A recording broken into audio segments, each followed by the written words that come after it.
Se você acompanha aqui o canal da Petoni Transportes, você com certeza já deve ter visto algum vídeo falando sobre carga lotação.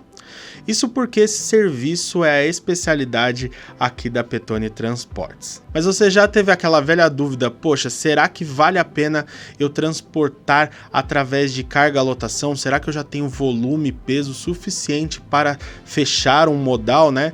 Então é sobre isso que a gente vai falar hoje. Roda a vinheta.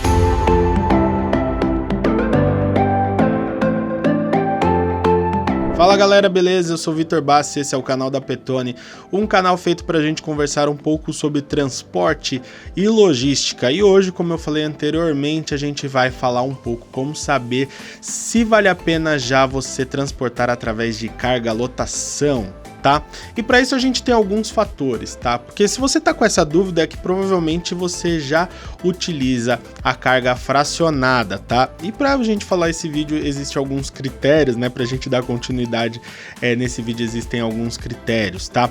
Isso quer dizer o quê? Que, por exemplo, se você tá transportando a carga fracionada, o seu produto ele pode ser transportado tanto por carga fracionada quanto por carga lotação, e o que vai definir um ou outro vai ser a quantidade, ok? Mas vamos voltar um pouquinho para falar sobre a carga lotação, porque esse tipo de serviço a gente utiliza em 4 situações, ok? A primeira delas é quando a gente tem um produto com um alto valor agregado.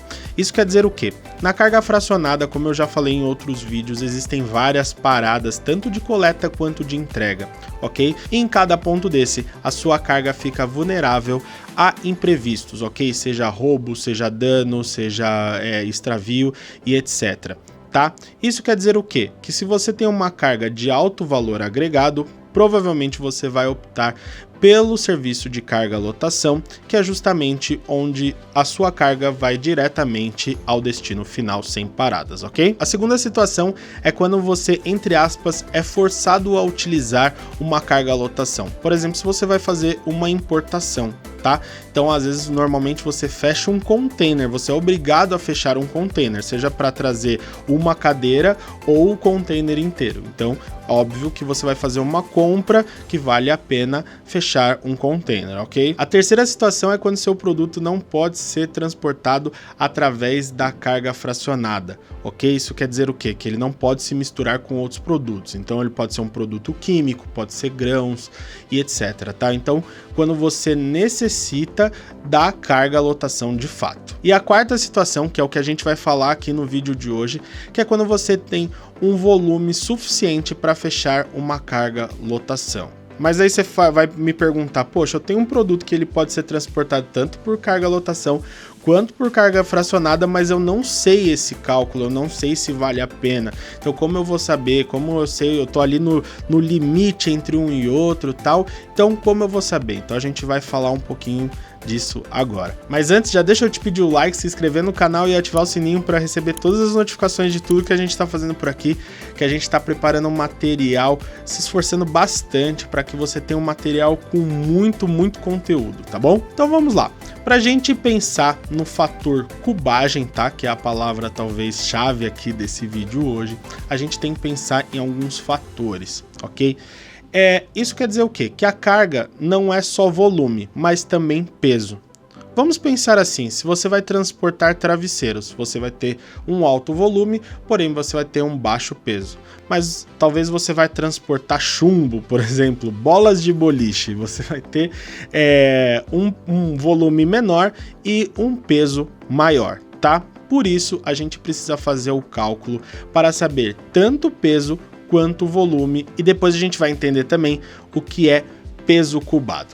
Mas antes da gente entrar em cálculo de fato, vamos lá do começo, vamos começar a falar um pouco sobre os modais que você pode transportar. Falando sobre o transporte rodoviário, existem vários tipos de caminhões, né? Desde caminhões compactos até carretas e bitrens, ok? Isso quer dizer que, por exemplo, você tem caminhões que podem transportar a partir de 6 toneladas, né? Isso equivale a mais ou menos a 30 metros cúbicos, né? Isso que a gente está falando de um caminhão compacto, e até grandes carretas que podem utilizar aí, pode transportar até 100 metros cúbicos e 30 toneladas. E como eu falei anteriormente, existe o fator volume e existe o fator peso. Quando um dos dois for atingido, você necessitará de outro veículo. E aí também, dependendo do tipo do seu produto e para onde ele vai, você pode escolher outro modal, como o marítimo ou o aéreo. Mas vamos lá, agora vamos pensar em cálculos mesmo, como eu penso nesses fatores, como eu calculo minha carga e etc, tá bom? Primeiro vamos pensar no seu produto. Ele é calculado em metro cúbico, né? Que é uma coisa talvez óbvia aí, né? Todo mundo sabe o que é metro cúbico, mas eu vou ensinar, né? Vou falar o óbvio aqui, tá?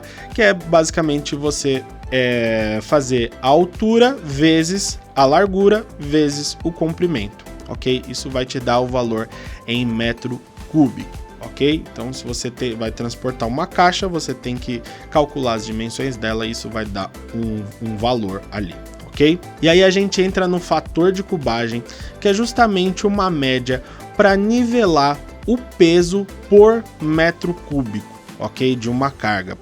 Isso para fins de cálculo de orçamento, quando você vai fazer um orçamento da sua carga com a transportadora, e também para saber o volume disso dentro do caminhão. Quando eu falo caminhão, é o que é o transporte mais utilizado hoje em dia, mas a gente pode fazer isso para o marítimo, para o aéreo e etc. E a gente vai falar sobre isso. O fator de cubagem para o transporte rodoviário é de 300 kg por metro cúbico, tá? Então essa é a média para o transporte rodoviário.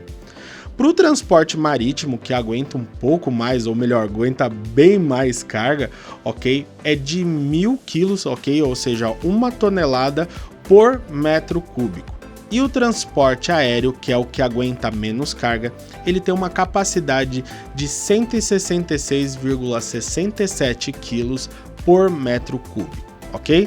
Esse é o fator de cubagem, ele é uma média. Como eu falei anteriormente, que eu dei o exemplo dos tipos de caminhões, tá? Se você pegar o bitrem, por exemplo, que aguenta 30 toneladas em 100 metros cúbicos, você vai ver que vai dar uma média de 300 quilos por metro cúbico. Então, como eu acho o peso cubado? Então, basicamente, você precisa pegar o volume total da carga, e para isso você precisa, primeiro, tirar uma carga, né? Tirar o volume de uma carga, como eu falei anteriormente, em metro cúbico, e multiplicar pelo volume de produtos que você tem, ok? Então vamos supor que você tenha um produto que tenha 10 metros cúbicos e você tem 10 desse produto. Então, no final das contas, você tem 100 metros cúbicos do seu volume total, ok? E depois disso, você multiplicar pelo fator de cubagem do modal escolhido. Então vamos pegar o exemplo que eu falei anteriormente e vamos colocar que a gente tenha o modal escolhido como o rodoviário. Então se a gente tem 100 metros cúbicos de carga, a gente multiplica pelo fator de... Então vamos pegar o exemplo que eu dei anteriormente, tá? E vamos supor também que o modal escolhido seja o rodoviário. Então, se a gente tem 100 metros cúbicos de carga total, a gente multiplica pelo fator de cubagem rodoviário, dando um total de 30 toneladas. Nesse caso, a gente escolheria um bitrem, por exemplo, para transportar nossa carga. Mas existem alguns fatores que a gente tem que considerar nesses cálculos, ok? O primeiro é que se sua carga ultrapassar o peso, ok, do fator de cubagem, deve-se levar em conta no cálculo o valor real da sua carga, ok? Isso porque, vamos supor, se o caminhão ali que a gente calculou, ele aguenta até 30 toneladas e no final das contas, esses 100 metros cúbicos que a gente calculou vai dar 40 toneladas, por exemplo, o caminhão já não vai aguentar. Outro fator que a gente precisa considerar é o fato da gente transportar cargas irregulares. Isso quer dizer o quê? Vamos pensar na seguinte situação. Se a gente vai transportar caixas dentro de um caminhão que é praticamente uma caixa, né, quadrado também, ou de um container e etc., é fácil a gente fazer o armazenamento disso, tá? Como eu falei, a gente faz a cubagem ali e tal, e aí a gente vai ter um valor que vai ser aproximado dentro da organização do caminhão. Mas vamos supor que a gente vá transportar cadeiras, por exemplo, iguais a essa que eu tô sentado, elas não são quadradas. E dependendo do tipo de organização que você vai fazer dentro do seu veículo, né, de transporte, ela pode sobrar algum espaço e etc. Então você deve se considerar aquilo também. Se você fica muito próximo do limite do seu veículo, ali do que ele suporta, pode ser que na prática não vá funcionar e vai faltar espaço, dependendo se você não levar em conta também a organização do veículo, tá? Como eu dei o exemplo anterior, ali a gente fez um cálculo onde tá no limite da carga ali de um bitrem, né? Em média, né? Então, se a gente às vezes colocar isso na prática, pode ser que não funcione e você tenha muita dor de cabeça, tá bom? Então é isso, gente, espero ter ajudado. Esse foi um vídeo que eu particularmente gosto de fazer bastante, que é a base de cálculo e etc. Então, se você gostou, já deixa um like, se inscreve no canal e ativa o sininho para receber todas as notificações de tudo que a gente está fazendo por aqui. E se você quiser entrar em contato com a Petone, a gente tá te esperando. Primeiramente, antes disso, deixa aí nos comentários o que você achou do vídeo, o que você quer saber, o que você tem dúvida, ok? E entre em contato com a gente, que a gente tá sempre pronto para te atender. Entra lá no nosso site, entre alguns dos nossos canais comerciais que vão ter especialistas para te atender e para tirar todas as suas dúvidas, tá bom? Por hoje eu vou ficando por aqui. Esse é o canal da Petone Transportes, eu sou o Vitor Bassi e até o próximo vídeo. Valeu!